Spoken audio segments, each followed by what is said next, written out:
So what is the fastest path to pursue this data analytics experience?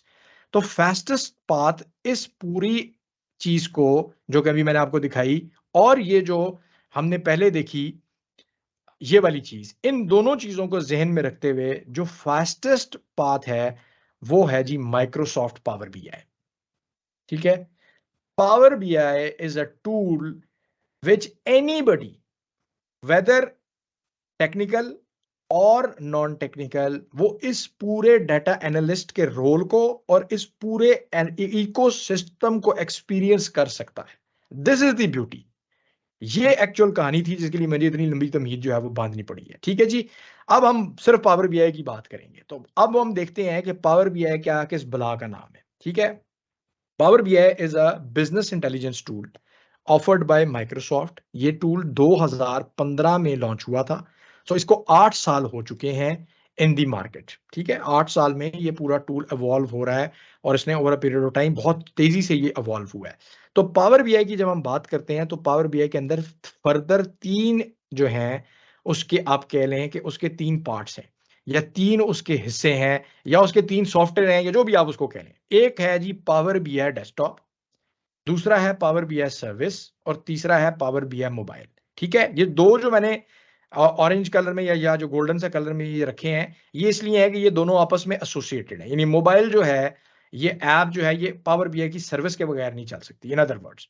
ठीक है, but ये जो grey में यहां पर लिखा हुआ है power BI desktop, this is basically the development environment. और मजे की बात यह है कि this is 100% free for life. इसके लिए आपको यू डोंट हैव टू पे अ सिंगल पेनी। जो डेवलपमेंट एनवायरनमेंट है जिसको कहा जाता है पावर बीआई की डेस्कटॉप। अब यानी इसका मतलब ये हुआ कि अगर मेरे पास पावर बीआई डेस्कटॉप है तो मैं पूरे डाटा एनालिटिक्स के इकोसिस्टम को भी एक्सपीरियंस कर सकता हूं और डाटा एनालिस्ट के रोल को भी एक्सपीरियंस कर सकता हूं। कैसे कर सकता हूं वो अभी हम देखते हैं जी। ठीक है जी, तो अब हम पावर बीआई तक आ गए, लेकिन पावर बीआई को थोड़ा सा 2015 में मैंने आपको बताया कि ये लॉन्च हुआ। ये मैं आपके सामने 3 ग्राफ्स रखे हैं जो कि बेसिकली कंपैरिजन है of different business intelligence tools. ठीक है, जब बिजनेस इंटेलिजेंस टूल की बात आती है ना तो एक्सेल को आप क्लासिकली बिजनेस इंटेलिजेंस का टूल नहीं कहते। तो यहां पर जब माइक्रोसॉफ्ट की बात होगी तो बेसिकली पावर बीआई की बात होगी। तो एक कंपनी है गार्टनर के नाम से, आई एम श्योर आप लोगों ने नाम सुना होगा। ये कंपनी ये करती है कि ये पूरे टेक सेक्टर में डिफरेंट जो एरियाज हैं उनकी बेंचमार्किंग करती है फॉर डिफरेंट जो है फॉर डिफरेंट कंपनीज बेंचमार्किंग करती है कि अच्छा यार बिजनेस इंटेलिजेंस में जितने प्लेयर्स हैं ना उनकी उनकी हम एक अपनी जो है ना एक हम एक ग्रिड बनाते हैं और उन पे उनको रखते हैं। तो इस ग्रिड को या इस क्वाड्रेंट को कहा जाता है गार्टनर्स मैजिक क्वाड्रेंट। तो आप ये देख सकते हैं मैंने आपके साथ पिछले 3 साल के ग्राफ रखे हैं कि कंसिस्टेंटली माइक्रोसॉफ्ट जो है वो तीनों सालों में टॉप पे चल रही है, क्लोजली फॉलोड बाय टैबलो। ठीक है, टैबलो को एक्वायर किया था सेल्स फोर्स ने 2021 में, तो 2022 में फिर वो सेल्स फोर्स टैबलो के नाम से आई है। और तीसरा जो इस टॉप क्वाड्रेंट में नजर आ रहा है प्लेयर आपको वो क्लिक नजर आ रहा है। ठीक है, बाकी इसके अलावा जो प्लेयर्स हैं वो लीडर्स के किसी क्वाड्रेंट में नहीं है, दूसरे क्वाड्रेंट्स के अंदर हैं, जैसे गूगल है, माइक्रो स्ट्रेटेजी है, आईबीएम है। ये सारे जो प्लेयर्स हैं, जो कॉग्नोस इनका टूल है, ये सारी जो है आपको डिफरेंट उसमें नजर आएंगे। सो इट मींस कि Microsoft is leading this business intelligence market, in other words. अच्छा जी, अब 6 चीजें आपने जहन में रखनी है जो हम पावर बीआई में करते हैं और वो 6 चीजों से हम वो लिंक बनाएंगे कि जो मैं अभी पीछे आपको बता कर रहा हूं। वो 6 पॉइंट्स या 6 जो लिंक्स हैं वो क्या है। Number 1 is connecting to data. Connecting to data का मतलब क्या है कि हम एक्सट्रैक्शन की बात कर रहे हैं, डेटा को एक्सट्रैक्ट करने की बात कर रहे हैं। ठीक है, जाहिर है कनेक्ट करेंगे तो एक्सट्रैक्ट करेंगे ना, उसके साथ किसी तरीके से कनेक्ट करेंगे, चाहे क्रेडेंशियल्स देते हैं, चाहे कहीं जो है वो अगर हमारे लैपटॉप पे है तो बगैर क्रेडेंशियल्स के भी हम एक्सेस कर सकते हैं, but we have to first connect.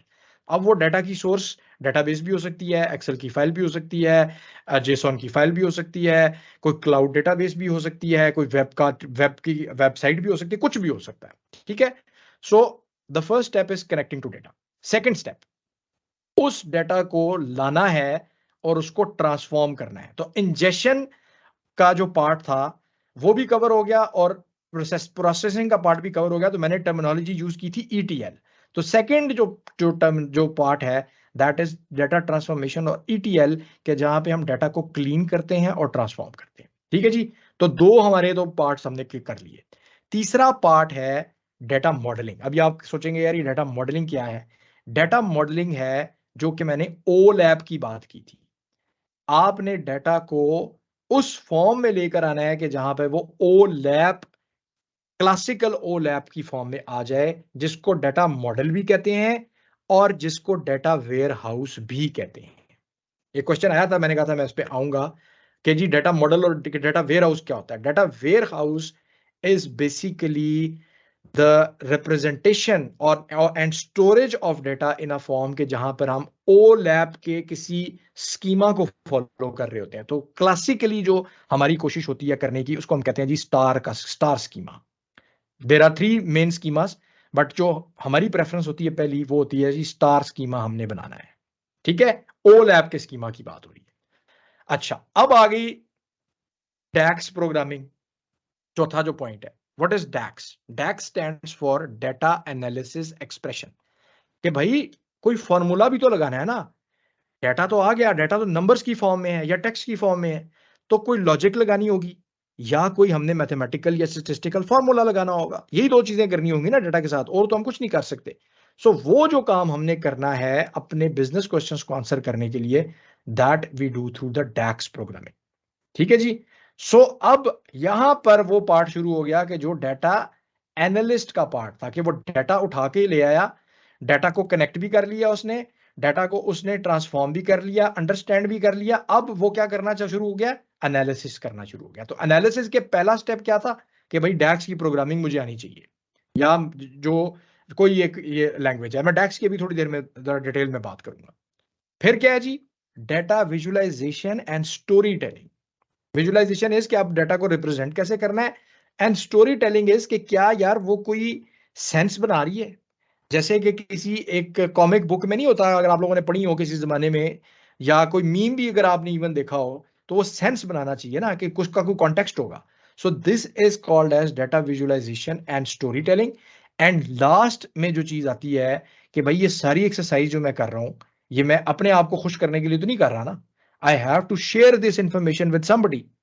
वो मेरा कोई कोलीग हो सकता है मेरे डिपार्टमेंट में, वो मेरे डिपार्टमेंट के सारे लोग हो सकते हैं, वो मेरी पूरी ऑर्गेनाइजेशन हो सकती है, वो पूरी दुनिया भी हो सकती है। ठीक है, वो जो चीज है उसको हम कहते हैं डिस्ट्रीब्यूशन एंड शेयरिंग, कि जिसकी बेसिस के ऊपर अल्टीमेटली जो भी आपका स्टेक होल्डर है उसने डिसीजन लेना है। जैसे अगर हमने बारिश का पता करना हो, तो अगर वो मोबाइल के ऊपर हमारे आ रहा हो कि जी आज बारिश होगी, तो obviously we prepare for the rain. अब वो जो इंफॉर्मेशन आपको प्रेजेंट हो रही है आपके मोबाइल की स्क्रीन के ऊपर, या स्मार्टफोन की स्क्रीन के ऊपर, या आपकी वेबसाइट के ऊपर, वो इंफॉर्मेशन आपके उस डिसीजन को ड्राइव कर रही है। ठीक है, तो ये इंफॉर्मेशन किसी सीईओ के लिए भी हो सकती है, ये इसी इंफॉर्मेशन किसी एक आपके बॉस के लिए भी हो सकती है। ये जो सारा है, दिस इज द डिसीजन, जिसको हम कहते हैं स्टेक होल्डर या डिसीजन मेकर, दोनों टर्मिनोलॉजी यूज होती है। तो ये हमारे पास 6 पॉइंट्स हैं। तो अब आप ये देखें कि इन 6 पॉइंट्स में मैंने वो सारी कहानी, जो कि जिसके ऊपर मैंने तकरीबन ऑलमोस्ट आधा घंटा से ज्यादा का टाइम लगाया, वो मैंने यहाँ पे कैप्चर की। और मकसद भी इस वेबिनार का यही है कि यहाँ पर पावर बीआई की कोई खुसूसियात बतानी जरूरी नहीं है, उसको रिलेट करना जो है वो जरूरी। So these 6 points are the fastest way to experience the end to end analytics experience. ठीक है जी, यहां पर अगर किसी का कोई क्वेश्चन है तो पूछ सकता है। ठीक है? अच्छा, अब मैं क्विकली इन सारे पॉइंट्स को एक्सप्लेन कर देता हूं, क्योंकि हम बहुत ज्यादा वरना लंबा करेंगे तो ये तो सारी रात ही बैठे रहेंगे। बट मकसद समझाने का ये है कि ये 6 पॉइंट्स आपने ज़हन में रखने हैं जी। ठीक है, और वो सारे का सारा काम, ये सारे का सारा काम पावर बीआई के डेस्कटॉप और पावर बीआई की जो दूसरी सर्विस है इसके अंदर हम बैठ के कर सकते हैं। ये दो चीजें समझने की बात है। तो पहली बात क्या है जी? Connect to data. अब मैंने जैसे आपको एक्सप्लेन किया कि डाटा किसी फाइल में हो सकता है, आपके कंप्यूटर के अंदर किसी फोल्डर के अंदर हजारों फाइलें हो सकती हैं, उनकी कुछ टाइप्स फर्क हो सकती हैं, जेसॉन हो सकती है, एक्सएमएल हो सकती है, सीएसवी हो सकती है। तो हम ये सारे का सारा काम पावर बीआई के अंदर बैठ के करते हैं। डेटाबेस हो सकती है, क्लाउड का सोर्स हो सकता है, क्लाउड में कोई डेटाबेस हो सकती है, आपका कोई वेबसाइट हो सकता है आप कहेंगे यार क्रिक इन्फो का या पीएसएल का जो टूर्नामेंट है मैंने इसको एनालाइज करना है, तो मैं पीएसएल की वेबसाइट से जाके पीएसएल का डाटा उठा के ला सकता हूं और पावर बीआई में इसको एनालाइज कर सकता हूं. So these are the options which are available and there are more than 100 connectors जो कि कनेक्ट करते हैं डिफरेंट डाटा सोर्सेज को. तो पहला पॉइंट तो ये हो गया. दूसरा पॉइंट क्या है जी, डाटा को ट्रांसफॉर्म करना. सबसे जो मुश्किल काम समझा जाता है या सबसे ज्यादा जिससे लोग जो है वो मतलब मुश्किल तो नहीं कहना चाहिए, मतलब जो सबसे ज्यादा कम्बरसम काम होता है या जिसे लोग अवॉइड करते हैं बहुत ज्यादा, वो होता है कि जी डाटा को ट्रांसफॉर्म करना है.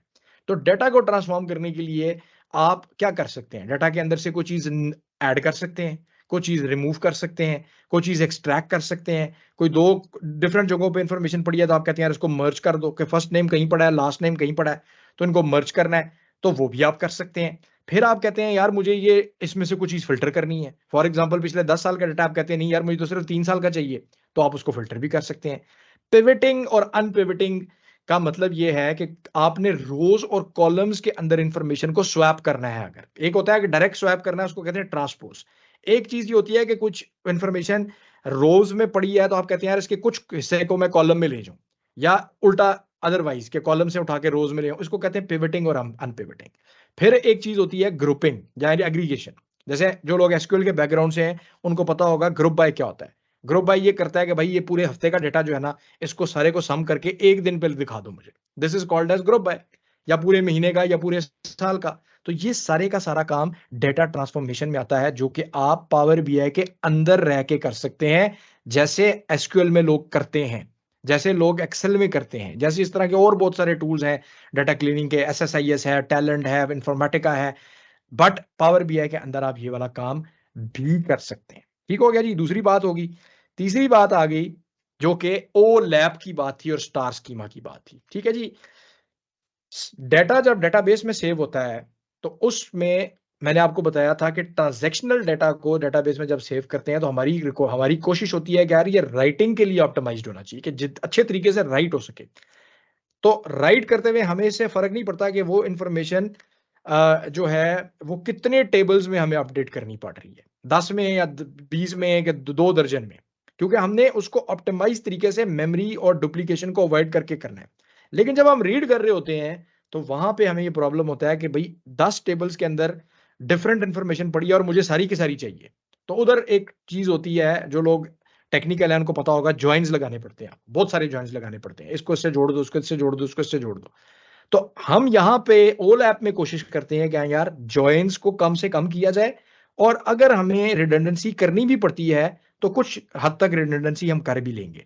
ये होती है ओल ऐप की रिक्वायरमेंट और इसको कहा जाता है डाटा मॉडलिंग, या यही बुनियादी असूल होता है डाटा वेयर हाउस के काम करने का. तो इसके 3 बुनियादी स्कीमास हैं: स्टार स्कीमा, स्नोफ्लेक स्कीमा और गैलेक्सी स्कीमा. फैक्ट्स और डायमेंशंस होते हैं. ये इस वक्त हमारा मौजू नहीं है कि फैक्ट्स और डायमेंशंस क्या होते हैं, लेकिन बेसिकली आसान अल्फाज में टेबल्स को इस तरीके से अरेंज करना कि डेटा को रीड करना आसान हो जाए. बस सिंपल सी बात इसकी है. सो this is the data modelling part. ठीक है, या डाटा वेयर हाउसिंग भी इसको आप कह सकते हैं. फिर आ गई जी डैक्स प्रोग्रामिंग, कि भाई अब मैंने जब डैक्स जब इस सारे डेटा के ऊपर कुछ फॉर्मूलाज लगाने हैं, तो वो जो फॉर्मूला की लैंग्वेज है उसको कहते हैं डैक्स. अच्छा, अब यहां पे DAX is not like C sharp, C plus plus, Java. इसका किसी टेक्निकल उसके साथ कोई ताल्लुक नहीं है. It's a functional programming language. ठीक है, एक फंक्शनल प्रोग्रामिंग लैंग्वेज है जो कि कोई भी बंदा जिसकी थोड़ी सी लॉजिक की सेंस हो वो उसको समझ सकता है. इसका किसी आईटीएससीएस के साथ कोई जो है ना वो लिंक नहीं है. और ये वो चीजें हैं जो कि आप डैक्स के अंदर रह के कर रहे होते हैं. हम कैलकुलेटेड कॉलम्स बना रहे होते हैं, मेजर्स बना रहे होते हैं, टेबल्स बना रहे होते हैं, और एक बुनियादी कॉन्सेप्ट होता है जिसको कहा जाता है कॉन्टेक्स्ट, जिसके ऊपर ये सारा निजाम जो है ये चल रहा होता है. हम उसको जो है ना वो हैंडल कर रहे होते हैं. ठीक है जी. फिर आ गया डाटा विजुअलाइजेशन.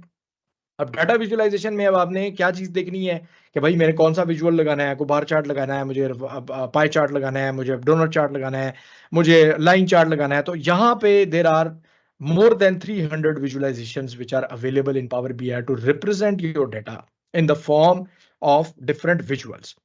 अब उस सारे के अंदर खाली आपने विजुअलाइजेशन को शो नहीं कराना, आपने वहां पे एक पूरा एक्सपीरियंस देना है, जिसमें एक एक जिस तरह वेबसाइट का एक्सपीरियंस होता है ना, यूआई या यूएक्स का, या जिस तरह एक मोबाइल ऐप का एक्सपीरियंस होता है, वो सारे फैक्टर्स भी आपने लेकर आने हैं और वो सारे काम भी आप पावर बीआई के अंदर बैठ के कर सकते हैं। रिपोर्ट नेविगेशन कर सकते हैं, लेआउट भी कर सकते हैं।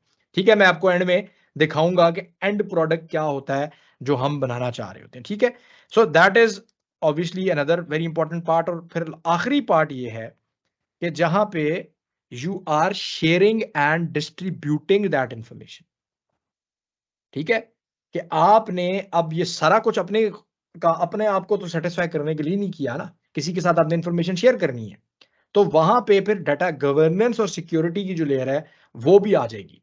अब मुझे इजाजत ही नहीं है कि मैं ये इंफॉर्मेशन एक मिस्टर वाई के साथ शेयर करूं, मैं सिर्फ मिस्टर एक्स के साथ शेयर कर सकता हूं। तो वहां पे ये कंट्रोल सिस्टम के अंदर होंगे तो तभी ये चीज इंश्योर हो सकती है। तो there is a layer which is sitting on top of the development layer, जिसको कहा जाता है पावर बीआई की सर्विस।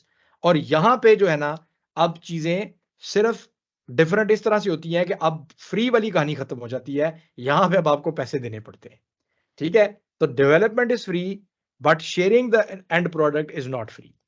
ठीक है, ये बुनियादी जो है ये फर्क है। वहां पे पावर बीआई की सर्विस है, उसमें फिर लाइसेंसिंग है और उसके डिफरेंट एस्पेक्ट्स है।